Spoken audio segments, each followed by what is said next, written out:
A partir de este momento comienza Marxianos. Para compartir sus pensamientos galácticos quedan con ustedes Carlos Amir González, Daniel Vanina Croco y Luis Daniel Maceda.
Muy buenas y marcianas noches, queridos amigos y amigas de esto que hemos denominado Marcianos.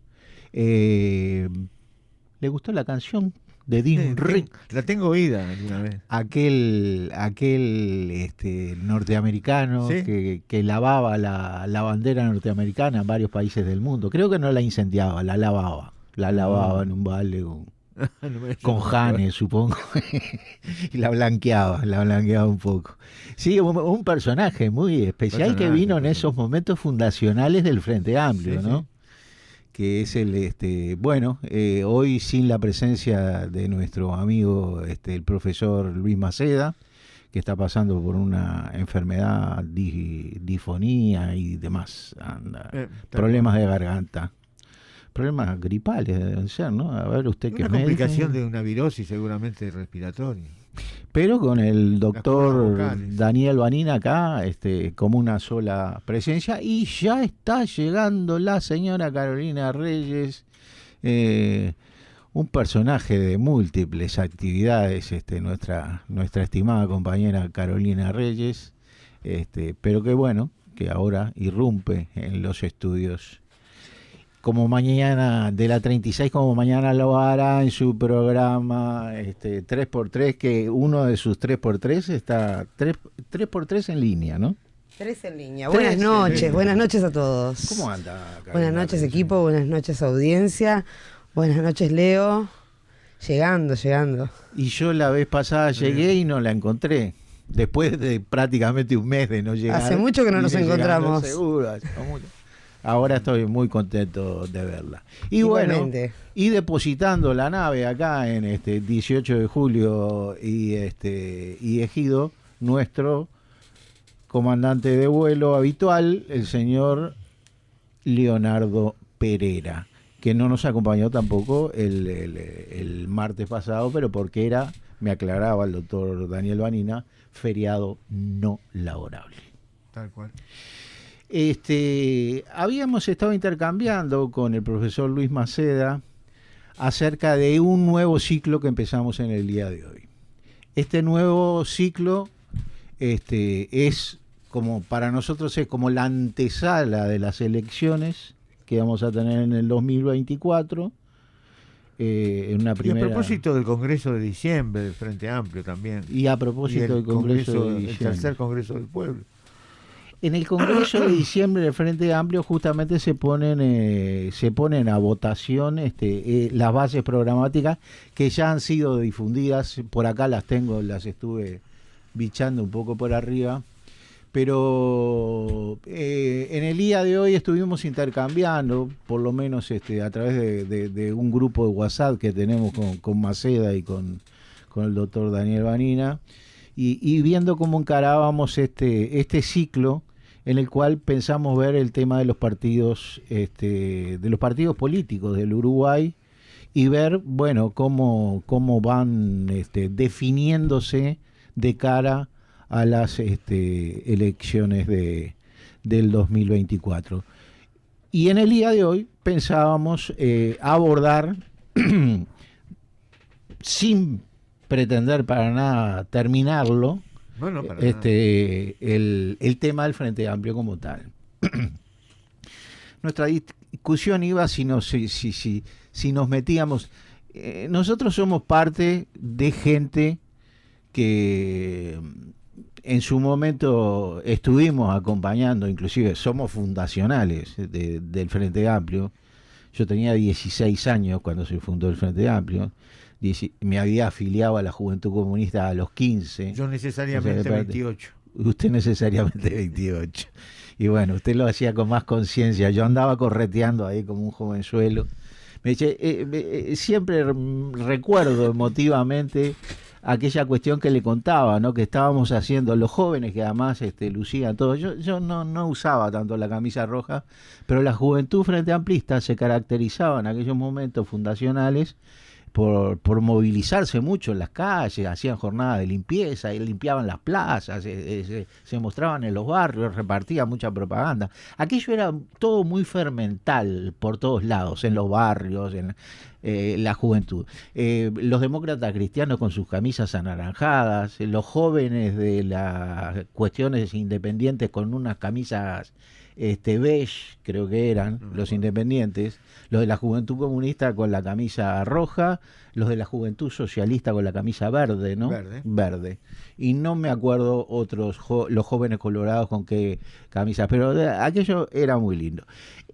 Aquello era fruto fundacional de 2 décadas anteriores de la lucha del movimiento obrero y popular, que nosotros siempre caracterizamos esa lucha fermental. En los años 50 es cuando la mayor parte de los sindicatos van caminando dentro de 3 corrientes que clásicamente había dentro del sindicalismo, o sea, en las direcciones de los distintos sindicatos. Recuérdese siempre que los sindicatos empezaron acá con gran influencia de los anarquistas. Posteriormente las políticas de Valle llevaron a que los propios... Sí, a nosotros nos quedaban, ¿se acuerda usted de aquella cuestión que atendíamos de una agencia de panaderos, pero que estaban con un desclase arriba terrible, ¿no? Era terrible. Pero digo, esas 3 grandes corrientes que existían en el movimiento sindical, una el reformismo clásico que venía de la mano de ASU, de los obreros cristianos, que tenían una cuestión, la CMT. Yo en forma muy provocativa la vez pasada le pregunté a Baldassari, y las corrientes y todo lo más, y bueno, no, que la unidad, la clase obrera, bueno, esas unidades muchas veces se resolvían de manera bastante, o por presión de mayorías sobre minorías, o con mucho lío. Pero finalmente el resultado fue que triunfó la solidaridad entre la clase trabajadora, la fraternidad y la necesidad de estar unidos para ser más fuertes con una izquierda que participaba también de este contencioso administrativo de la clase trabajadora y sus luchas internas y demás, influenciaba e incidía. Ahí estaban los comunistas, ahí estaban las corrientes combativas que un poco adherían a lo que era también el accionar a partir de los 60 de la guerrilla, sobre todo del MLN, en la cual también la vez pasada me encontraba con que tomó parte también algunas otras organizaciones de la izquierda uruguaya, como sea, el PCR aparentemente estaba en la metodología del MLN con la acción. El OPR 33 el OPR 33 que venía de una corriente anarquista, el MM, movimiento marxista. Ellos también estaban con la línea guerrillera, digamos, del accionar de la guerrilla. Habían hecho un diagnóstico, Julio Luis a la cabeza. Uh-huh. Habían hecho un diagnóstico de que era inevitable la dictadura y que se prepararon clandestinamente para resistir en dictadura. Y fueron aniquilados después. Ahora, yo conozco básicamente... una cosa, sí. Al viejo partido reivindico, porque en el 17 congreso del partido, el 16 fue cuando se sacó a los Gómez. 55. Y en el 57 fue un congreso ideológico y político. Y ahí se definieron los 3 círculos de la táctica, como lo llamamos nosotros. Era la unidad de la clase obrera, la forja de un frente de liberación nacional, o sea, la unidad política de nuestro pueblo, y un gran partido. Esa era la cosa. Y entonces, eso se logró rápidamente. Me acuerdo que los 3 círculos de la táctica que se decía... quedaban con uno en el medio, que era en definitiva la construcción del partido que iba a vanguardizar todas esas luchas. O sea, y en alguna manera se logró, ese partido fue el que vanguardizó esas luchas. Pero fue la idea primigenia, ¿no? Negro sobre blanco fue la primera vez que quedó escrito en algún lado todo eso, que era de alguna manera un diagnóstico de situación de América Latina y una propuesta de estrategia, aunque se le llamó táctica en ese momento, porque la estrategia final era el socialismo. Se le llamó táctica.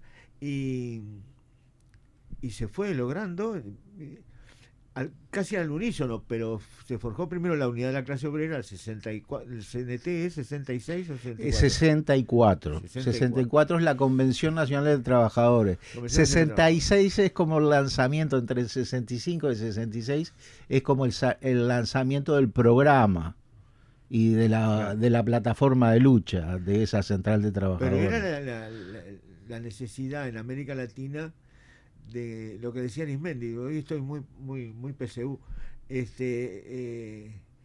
Seremos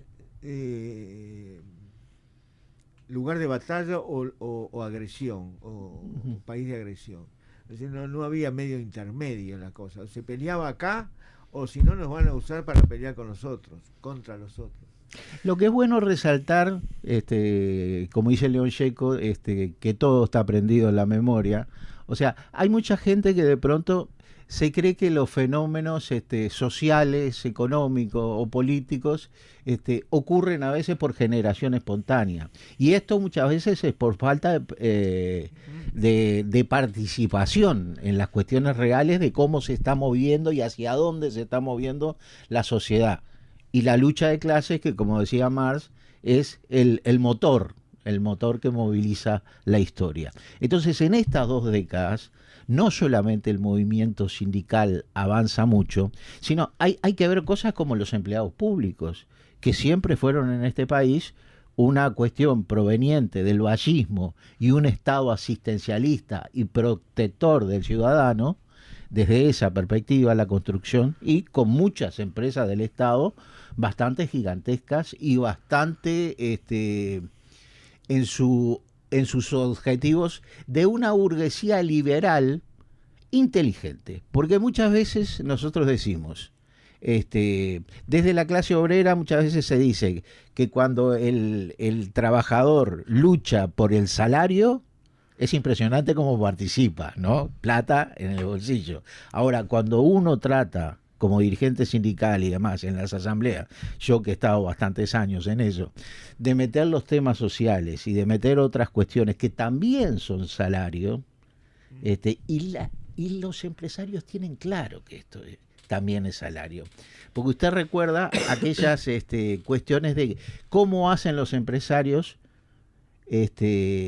para elevar su tasa de ganancia, mediante ver cómo quitan más plusvalía, más plusvalor de la clase trabajadora. Entonces, había una vía que era una vía estatal, que es el abaratamiento de los productos de la canasta familiar, fundamentalmente la que consume el obrero. El fascismo fue capo en esto, porque creó una cantidad de instituciones que le hacían el servicio a la... Mi madre se levantaba a las 5 de la mañana al expendio de la leche, a buscar leche barata. Si usted le suministra al obrero, no va a tener tanto inconformismo con que su sueldo no le da para nada. Y de todas maneras, en los 70, el otro día lo decía el economista Roca, había tal grado de movilización y de lucha que además de producir toda una cuestión, porque era el punto más alto y más elevado del grado de organización y de combatividad de la clase trabajadora uruguaya, con empleados públicos que en otros países son pro gobierno, los sindicatos que allí se forman, acá estaban todos juntos, los empleados de las empresas privadas, y además una cosa fundamental, sindicatos únicos de categoría nacional. El afiliado de Artigas era el mismo afiliado de Montevideo al Zunca. Entonces, una representatividad tenían esos sindicatos y un grado de movilización y de participación impresionante. Todo eso, una efervescencia, un movimiento obrero y popular, pero con gobiernos de los partidos tradicionales, de los partidos de la burguesía, de la burguesía empresarial, que cada vez se tornaban más represivos.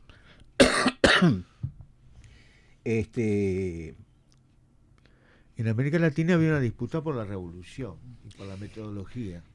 En el telón de fondo, toda esa lucha de que aquí se dividió en partes tales como que...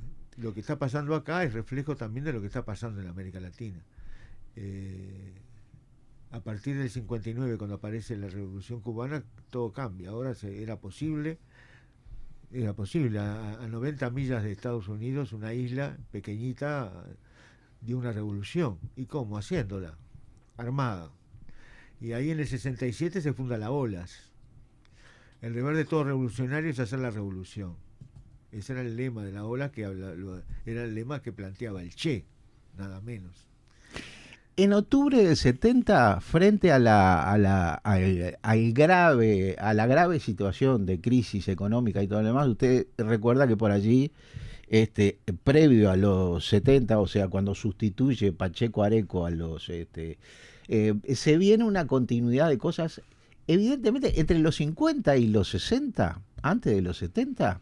Nunca dejó de haber represión de parte. Usted recuerda el libro de Arismendi, sí, que dice, claro, caravana multicolor, rumbo al este, son las capas medias uruguayas, rumbo a un nuevo verano. Así empieza la revolución en América Latina. Año 1955. Lenin, la revolución y América Latina. Caravana multicolor, son las florecientes capas medias, rumbo a un nuevo veraneo en el este. Mientras esto ocurre en las costas de Montevideo, en La Teja, muere la obrera Carmen Díaz frente a las balas de unos crumiros, como se decía en la época, que eran los rompehuelgas que existían en una fábrica metalúrgica. Muere esta obrera Carmen Díaz. Entonces mostraba como las dos caras de dos Uruguay. El otro día en una clásica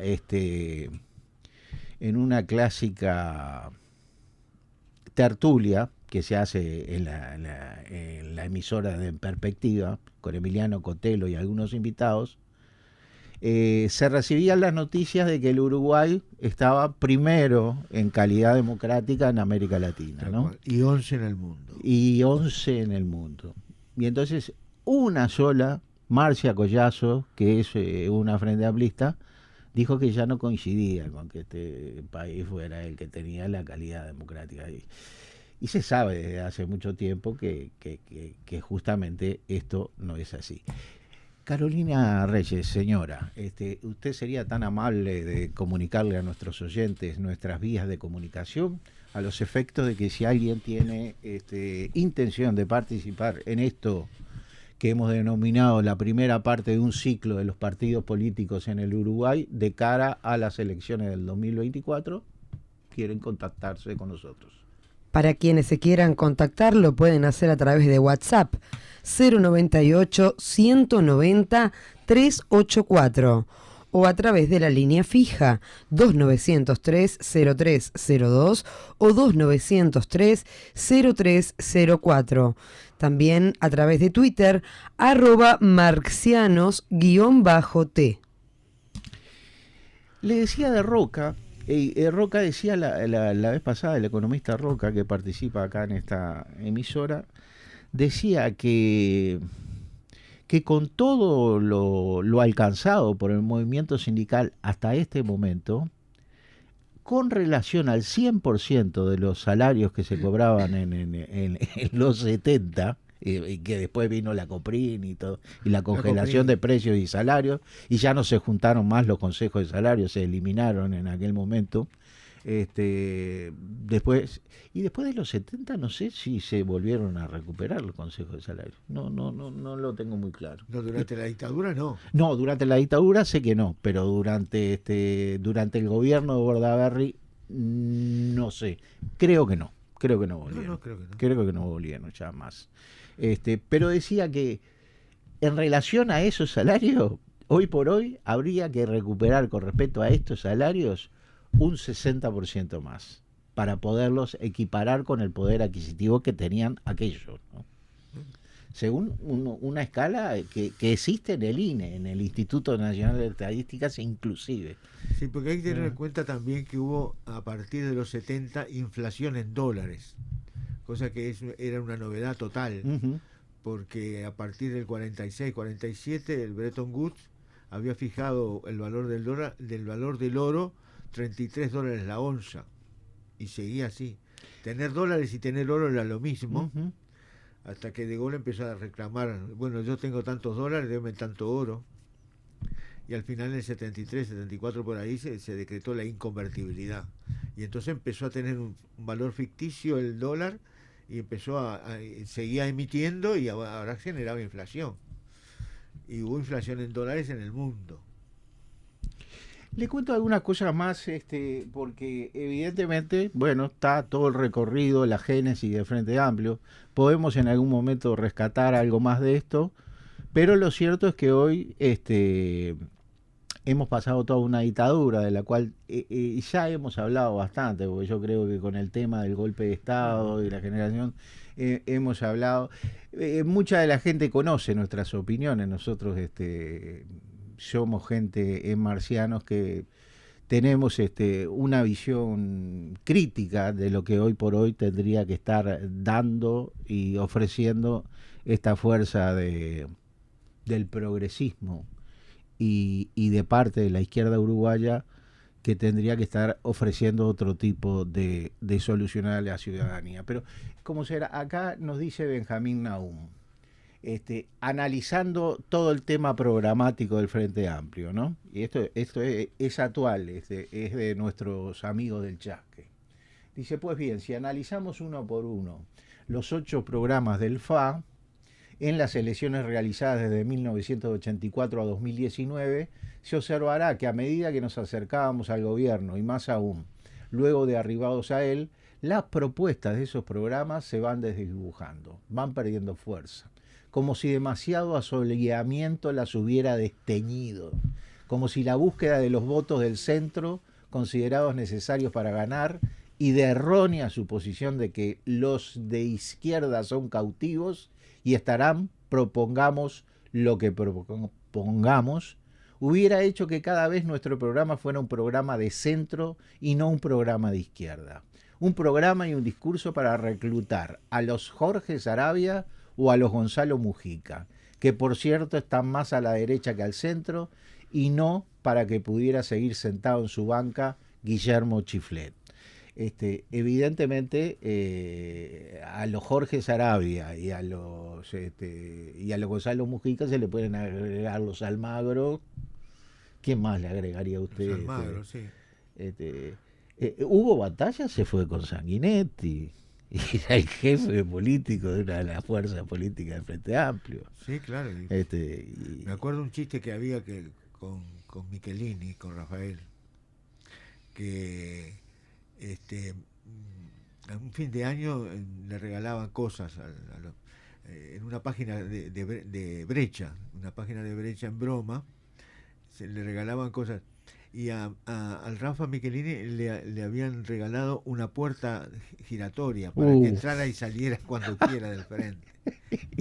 Porque ya se había ido y había vuelto. Sí, varias veces. Entonces era muy cómico.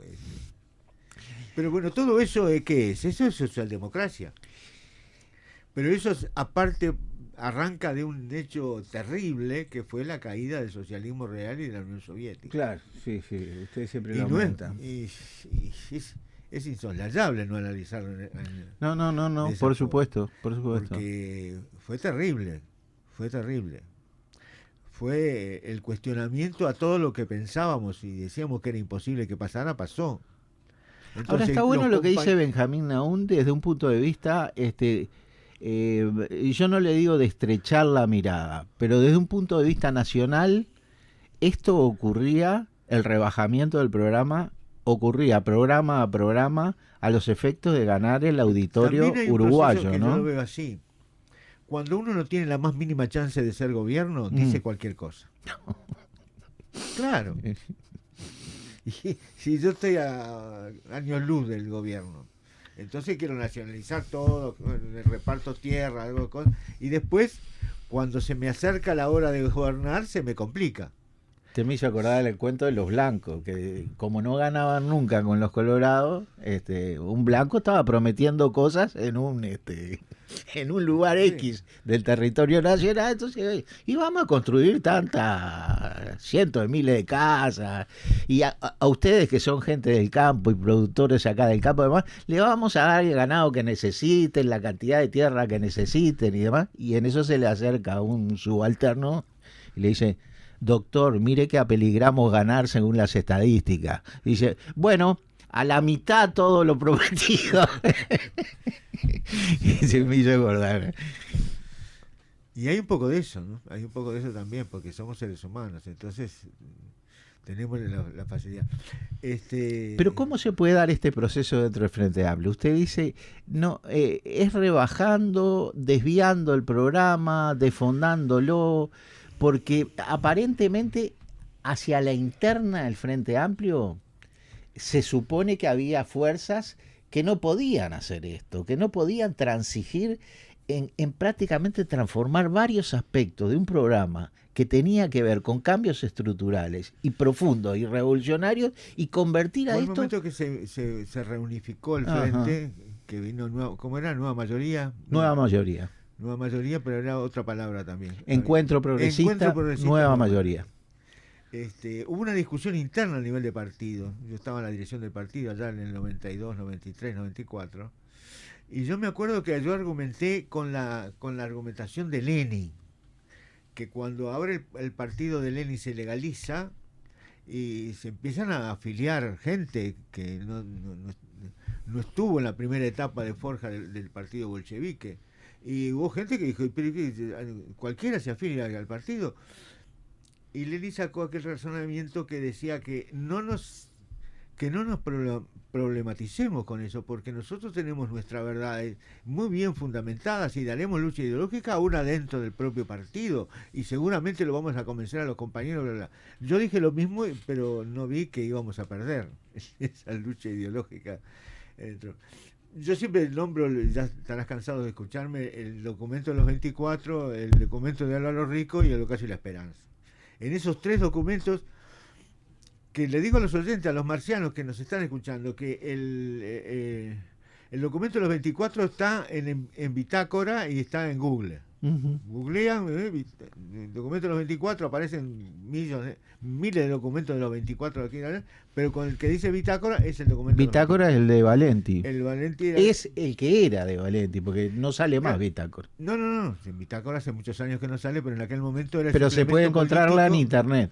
Sí. Está. Y el planteo de Álvaro Rico, que es un planteo muy sustancioso para la interna del partido, es en la revista Estudio 109, está perfectamente. Estudio 109, vos pones estudios, en la revista Estudio Partido Comunista y aparecen todos los estudios. Y el 109.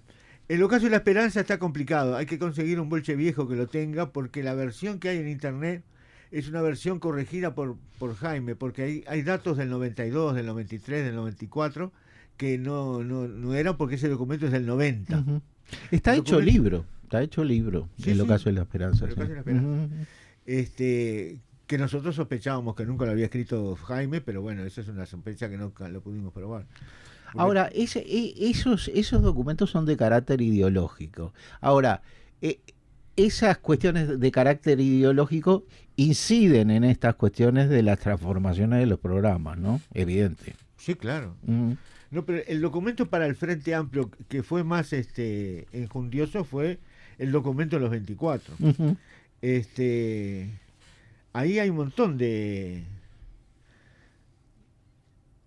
cosas que están muy sugeridas, con un palabrerío muy peculiar, pero que plantea una nueva perspectiva, un nuevo Uruguay, una nueva salida, y que dice que hay que olvidarse de las viejas utopías irrealizables.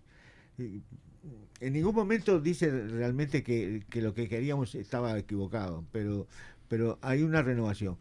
Y es muy sugestiva, ahí está Arocena, está Bayardi, está Caetano, los dos,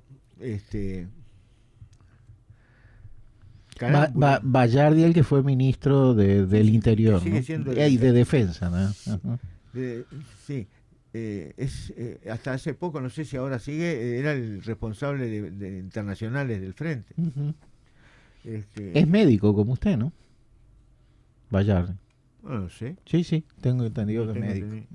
Está Garibaldi, el de la enseñanza, González, maestro.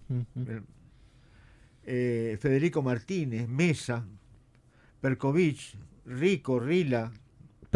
Margarita Perkovich. Que ella no era de una organización de izquierda un tanto anarquista, ¿o no? No, que yo sepa. Acá está como Frente Amplista. Rico, Rila, Rubio, el Rubio de la no el Eduardo Rubio, sino el Enrique Rubio. Sanseviero. No les gusta ser confundido a ninguno de los dos, por supuesto. Silvano, ¿te acordás de Silvano? Me acuerdo, Silvano del transporte. En el documento de los 24 está Silvano. Wow. Silvano, Valenti y Vilaró. El pajarito Vilaró. El pájaro Vilaró, que era de la salud, ¿no? De la enseñanza. De la enseñanza. Y el intento de esto es hacer un corte transversal en el frente, porque hay de todos los partidos, hay socialistas, comunistas, de todo un poco, y lo lograron. El documento es del 90-91, no estoy seguro, y el documento de Álvaro Rico para el partido es del 91. Pero ahí dice cosas muy duras Álvaro Rico, dice que privilegiamos la clase por encima del ciudadano. Del ciudadano. O sea, trae la Revolución Francesa y el carácter revolucionario de llamarle ciudadano al Luis XVI. O el ciudadano Robespierre, como se decía, ¿no? Todo el mundo era ciudadano, porque era de París, de la ciudad, era ciudadano. Pero un concepto muy novedoso en aquel momento, pero ahora privilegiar el ciudadano en lugar de la clase es una cosa de terror. Y yo creo que además la cuestión de clase a nivel, por las políticas que se llevaron adelante, evidentemente aquello de la clase obrera, columna vertebral del proceso y todo lo demás, quedó muy para afuera. Hoy por hoy, inclusive decía la representante de los jubilados, que más de 150.000 jubilados, o sea, solo 150.000 jubilados de los 750.000 y pico que son, van a recibir este aumento que después tendrán que devolverlo en algún momento, y son las jubilaciones que cobran 17.300 pesos, las jubilaciones mínimas, 150.000. Don Leo Pereira nos lleva a una pausa. Gracias.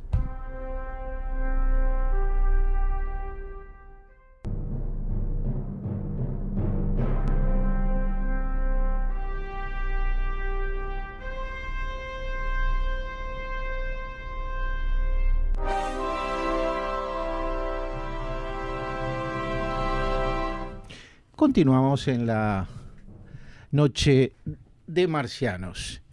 Quienes se quieran contactar con nosotros, ya la señora Carolina Díaz le da los... Reyes. Carolina Reyes. Eran los reyes de aquellos días. Vamos a arreglarla como Le Luthier.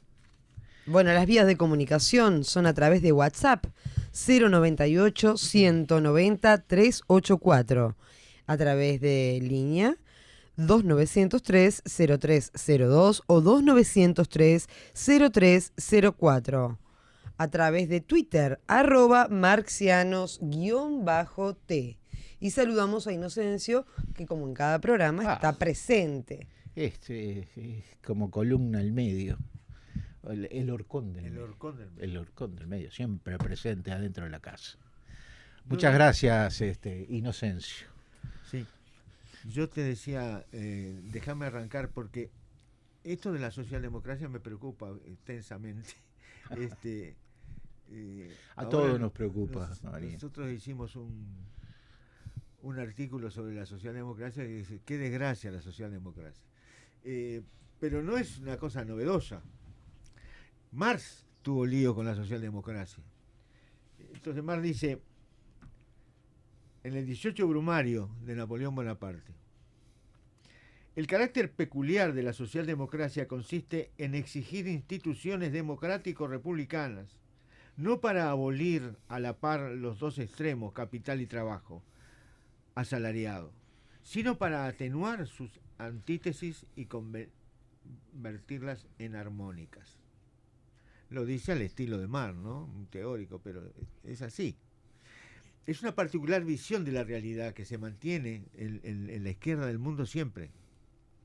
Hay una visión más radical, hay una visión mucho más socialdemócrata, mucho más que trata de encontrarle las armonías y las coincidencias, que trata de ir por el medio, que el medio siempre tiene razón, porque es más normal. En cambio, blanco, negro, no, gris. La lucha sindical siempre se termina en una negociación, si no, ¿en qué va a terminar? Hay una serie de cosas que se aseguran y son parte del pensamiento, que también es el pensamiento de los progresismos de toda América Latina. Yo, para señalarte lo de Rico, el documento de Rico, que Rico dice, antes en el PCU se privilegiaba la clase por sobre el ciudadano. Rescatan la categoría ciudadano de Robespierre, de la Revolución Francesa. La movilización social por sobre la legitimidad electoral. O sea que a partir de ahora no nos interesaría tanto que la gente se mueva y luche y pelee y cosas, sino que vote. Las prácticas corporativas por sobre las políticas institucionales. Prácticas corporativas que serán la de algún gremio. ¿A qué le llama prácticas corporativas? A lo otro sí, por institucionales se habla de las instituciones de la democracia burguesa.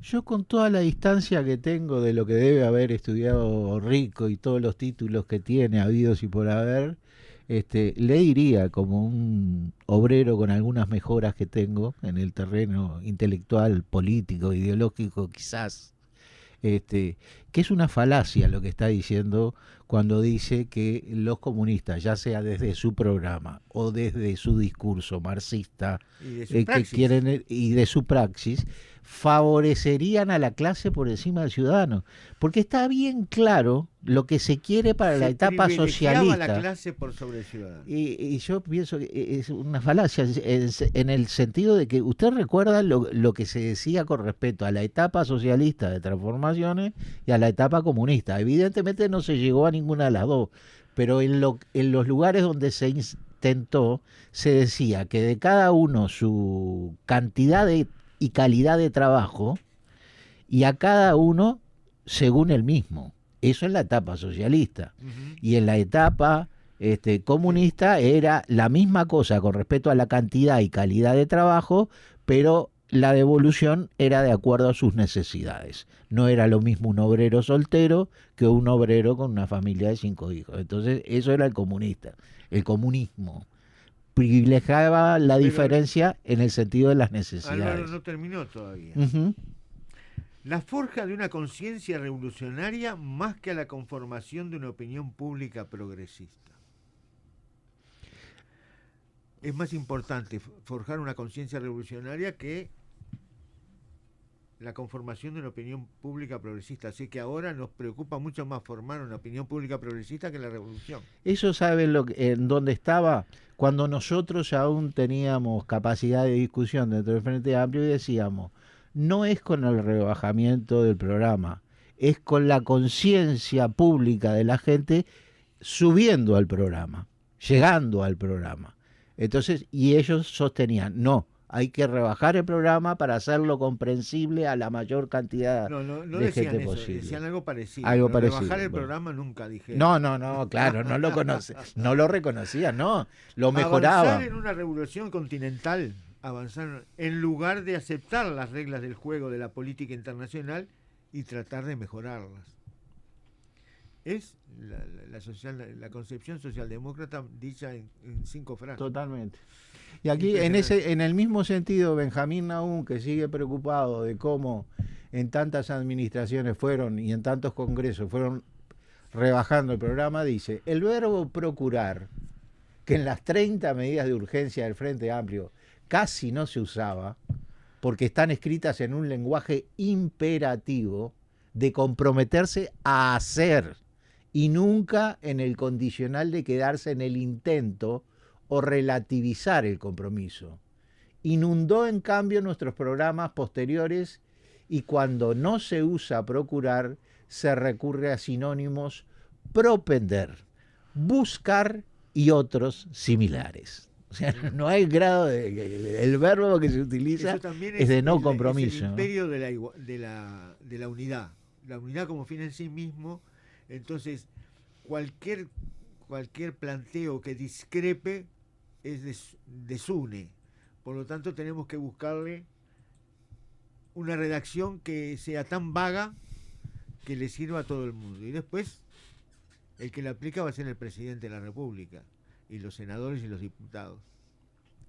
El Frente Amplio que quería revolucionar cambió por un Frente Amplio que quería y pudo gobernar.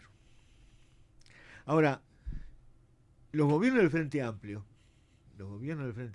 en cuanto a hacer gobiernos progresistas, de centro izquierda, para decirlo de alguna manera, o socialdemócratas, con predominio de la socialdemocracia, cuando el diario País acusa al Frente Amplio que los radicales están comiéndole los talones a todo el mundo, y que él sabe que está mintiendo. Sí. Sabe que está mintiendo. Sabe que la socialdemocracia es la que está ganando el partido por ahora. Pero tenía una situación bastante ideal el gobierno del FA. Uruguay era un país en crisis, pero no teníamos indios, no teníamos terremotos, no tenemos una serie de cosas que tienen otros países, no teníamos la situación que había en Brasil, el hambre, la miseria, no teníamos la situación que había en Argentina, con la deuda, montones de cosas. Gobernó, arrancó teniendo el 95 o más % de toda la izquierda uruguaya histórica. todos los países, todos los partidos históricos estaban allí, estaba el MLN, estaba el 26 de marzo, estaba todo el mundo, los anarcos, los trocos, todo. Tenían mayoría. Los tres gobiernos tuvieron mayoría. Una muy precaria, ¿no? Un voto, dos votos, cada vez más precaria. El tercer gobierno fue el más comprometido en cuanto a eso, en lograr las mayorías, pero tenía mayoría.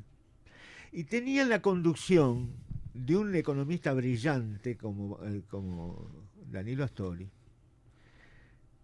que condujo la economía los tres periodos, directamente él, o él como vicepresidente, y todos sus hombres. Entonces, y no fue un mal gobierno.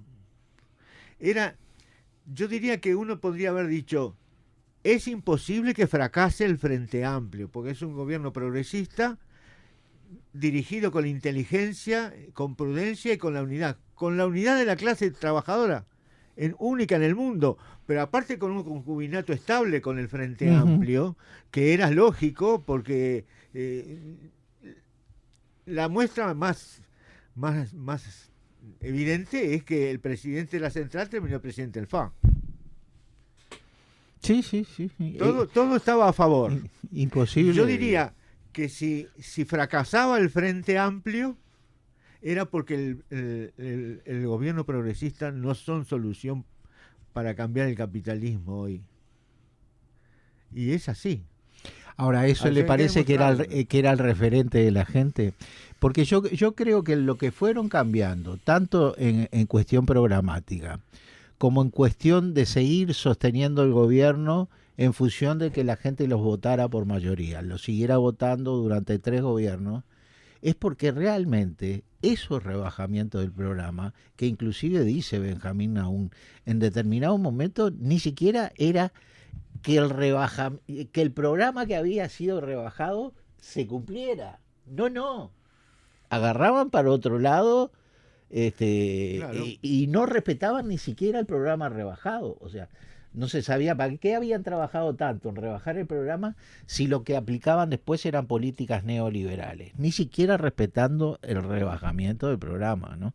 Acá me dice, no estoy hablando de levantar un programa socialista, dice Nahún, que el Frente Amplio nunca fue una socialista, sino un verdadero programa de izquierda, un programa que como el de hace 50 años, se está hablando del programa del 71, tenga propuestas concretas para la concentración de la tierra en poquísimas manos, la mayoría extranjeras, para una reestructura del sistema financiero que lo ponga al servicio de los pequeños y medianos productores y empresarios, de las necesidades del consumo familiar y del financiamiento de la vivienda social, y no de los intereses de las grandes empresas transnacionales, que reivindique el papel del Estado en los rubros estratégicos de la economía y abandone la ilusión de que se pueden efectivizar los derechos esenciales y al mismo tiempo hacer pingües negocios, que entienda la participación público-privada pensando en la participación de la gente de a pie y no de las grandes empresas siempre dispuestas a quedarse con las ganancias y ceder las pérdidas. Pero ese es el sueño del pibe, pero no es así, no va por ese lado. Va por que estamos en un capitalismo neoliberal. Entonces no se puede apartar del neoliberalismo. Claro, Vanina, pero esa es la discusión que tenemos a veces nosotros dos. O sea, usted me los justifica a los que van por el lado de un capitalismo neoliberal y que aceptan las resoluciones del mismo por vía de todos sus mecanismos o organismos multilaterales. Y si no, que traten de hacer algo para mostrar la diferencia que hay entre los originales y la fotocopia, como dijo alguien, ¿no? Ahora volvieron los originales, no va a ir mucho peor, con toda seguridad, que cuando gobierna la fotocopia. Y entonces, si el Frente Amplio pretende compañero de Izquierda en Marcha dijo, mejoramos todo, no cambiamos nada. Y es un resumen bastante interesante. Lo que pasa es que están las IED, y está la emisión de deuda, que son inevitables.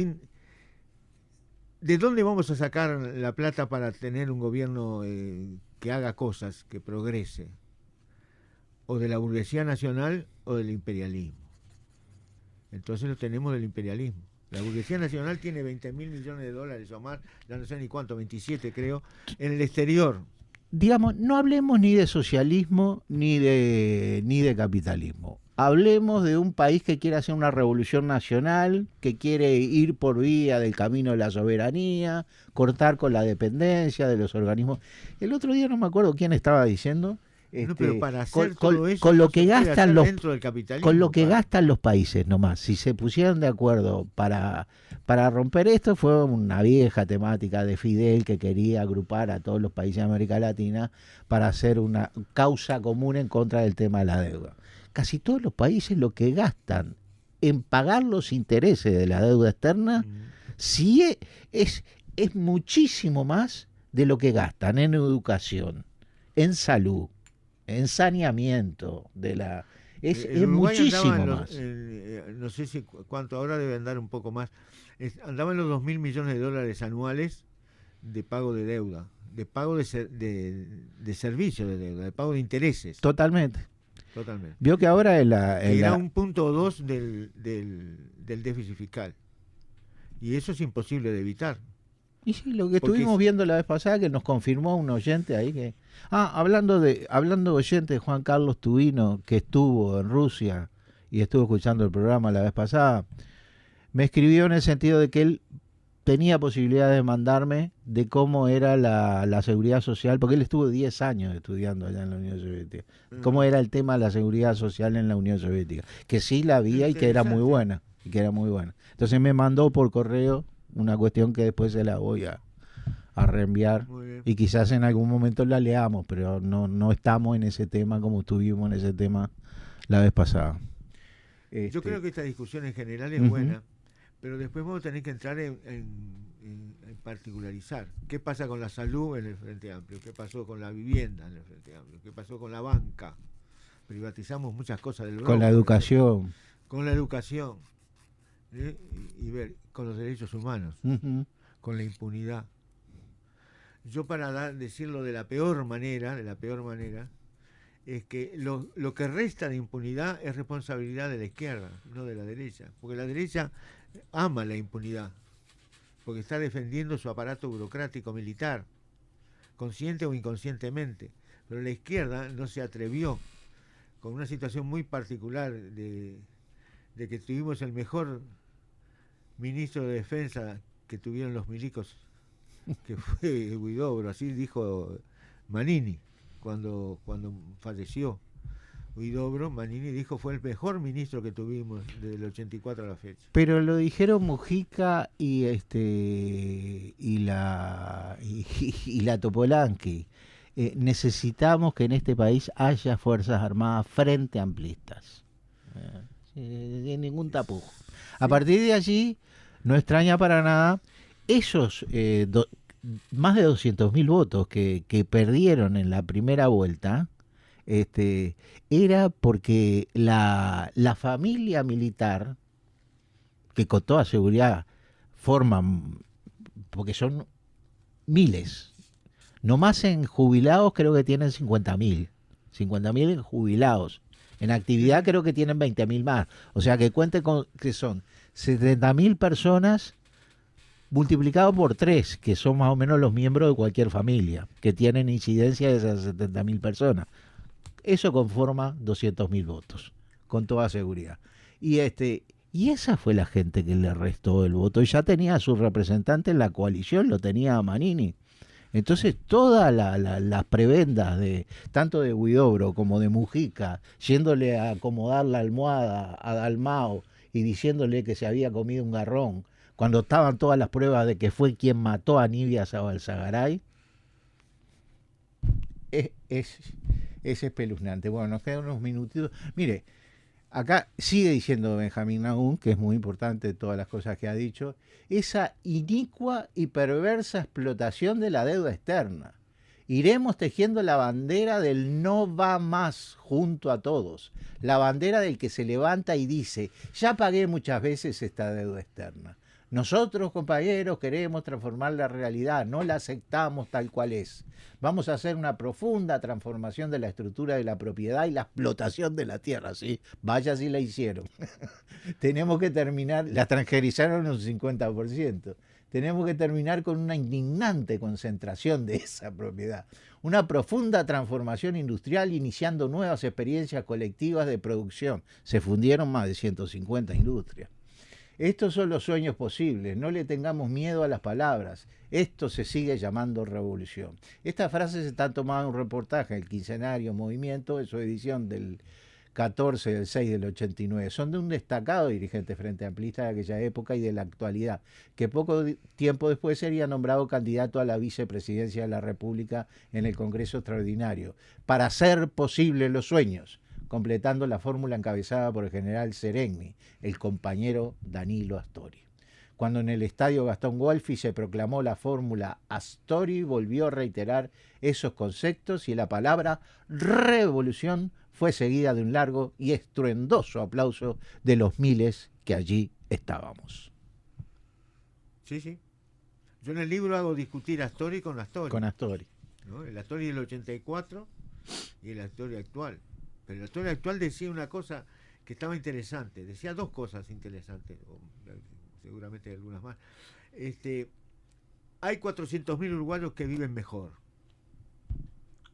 Y eso debe ser así, tal cual. Y la otra era que no están de acuerdo con esto que estamos haciendo. Bueno, traigan un proyecto de hacer. Vamos a discutirlo. ¿Qué vamos a hacer? ¿No pagar la deuda?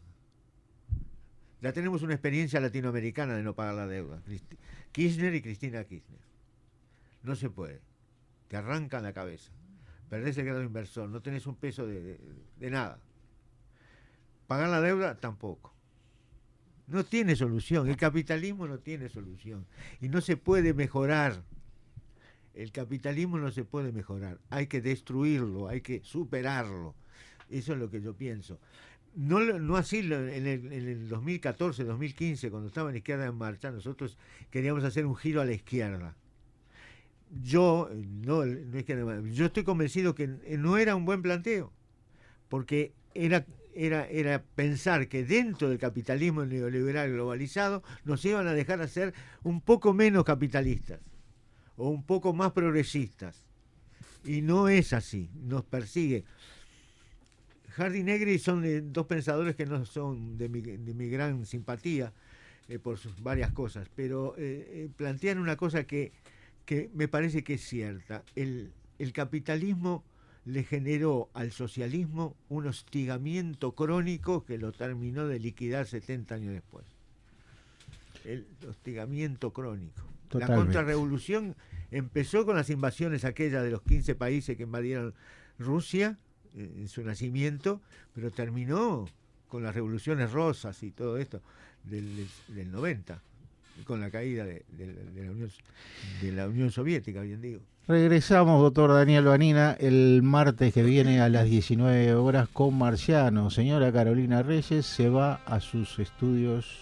Me voy a tomar mi clase. Muchas gracias a todos por estar allí. Saludamos también a Luis Maceda, que le decimos pronta recuperación. Y bueno, a toda la audiencia de Marcianos. Muy bien, bueno, nos vemos el martes a las 19 horas. Buenas noches.